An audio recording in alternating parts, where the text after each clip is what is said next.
In today's video, I'm going to teach you how to use Google Meet in 2025, a guide tailored for beginners who are looking to navigate this modern meeting platform. Whether you're joining a meeting or starting one yourself, by the end of this session, you'll be comfortable with the key functions and features that Google Meet offers. To get started, you'll need to open the Google Meet app on your device or head over to meet.google.com using your preferred web browser. This is your entry point to both joining and initiating meetings. Once you're on the main page, you'll see two main options, one for joining an existing meeting and another for starting a new meeting. Let's delve into how you can join a meeting first. If you've been invited to a meeting, you will likely have received a meeting code or link from the organizer. To join, simply click the Join a Meeting button. This will prompt you to enter the meeting code or to paste the link you've been provided. Once you've done that, go ahead and click Join Now, and you'll be seamlessly connected to your meeting. It's that simple. Now, if you're looking to start your own meeting, the process is just as straightforward. You'll want to click on New Meeting.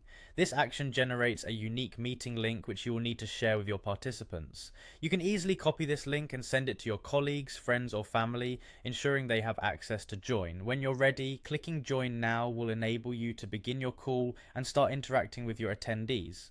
Once in the meeting, you'll have several important features at your disposal.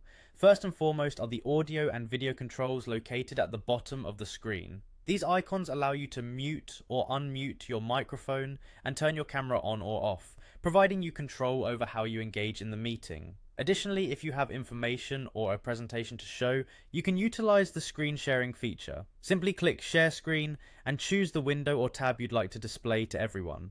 Another useful tool is the chat feature. This is perfect for sending text messages to individuals or the entire group during the meeting, a handy way to share thoughts without interrupting the speaker. Lastly, you can keep track of who else is in the meeting by checking the participants list. This will show you the names of participants and whether their audio and video options are enabled, helping you stay aware of the engagement level in your meeting. By being familiar with these features, you'll be well prepared to make the most of your Google Meet experience. Thanks for watching, and I hope you found this guide to using Google Meet in 2025 helpful.